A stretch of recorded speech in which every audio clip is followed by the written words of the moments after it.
সংগ্রহ কার্যক্রম। সে খবর জানাতে আমাদের সঙ্গে ঢাকা বিশ্ববিদ্যালয় থেকে যুক্ত হয়েছেন জাওয়াদ মাহমুদ।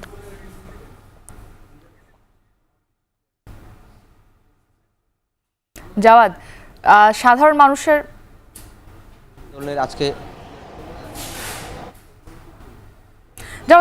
মানুষের সাড়া কেমন দেখছেন? আমরা জানি ইতিমধ্যে সাধারণ মানুষ বেশ ব্যাপক সাড়া দিয়েছে। আজকে কেমন পরিস্থিতি?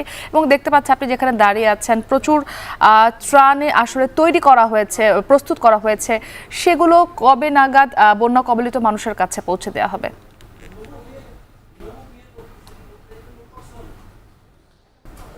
আজকে ষষ্ঠ দিনের মতো যে বৈষম্য বিরোধী ছাত্র আন্দোলন আছে তাদের গণত্রাণ কর্মসূচি চলছে। আপনি দেখতে পাচ্ছেন নিশ্চয়ই এই জায়গাটিতে ত্রাণের যে সারি সেটি দীর্ঘায়িত হচ্ছে এবং ত্রাণের যে সামগ্রী আছে সেগুলো স্তূপ করে রাখা হচ্ছে।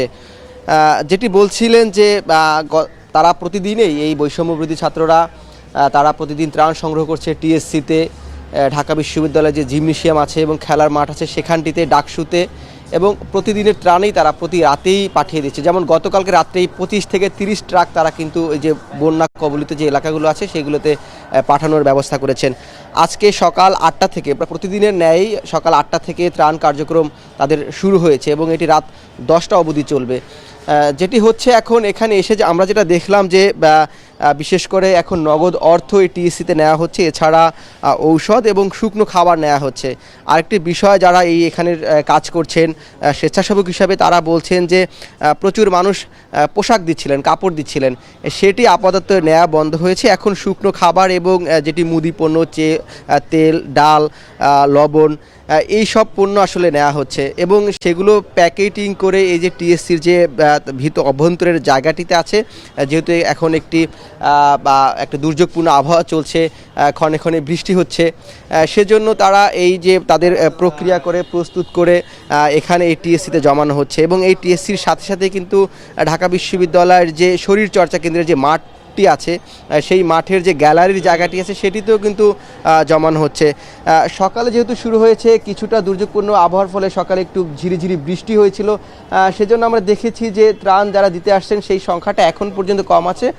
কিন্তু বেলা বাড়ার সাথে সাথে যারা ত্রাণ কার্যক্রমে অংশগ্রহণ করেন সাধারণ মানুষ, সেই সাধারণ মানুষদের সংখ্যাটা বৃদ্ধি পাবে বলে বলছেন এখানে যারা দায়িত্বে আছেন এবং যারা স্বেচ্ছাসেবক হিসাবে কাজ করছেন।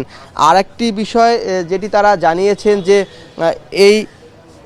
এই বিষয়গুলো হচ্ছে তারা সুষ্ঠুভাবে সমন্বয় করছেন এবং যতদিন পর্যন্ত এই দুর্যোগ না কাটবে এবং বন্যা কবলিত এলাকাগুলোতে স্বাভাবিক অবস্থায় ফিরে না আসবে ততদিন পর্যন্ত ওই বৈষম্যবিরোধী ছাত্র আন্দোলনে তারা এই ত্রাণ কর্মসূচি অব্যাহত রাখবে বলে জানিয়েছেন।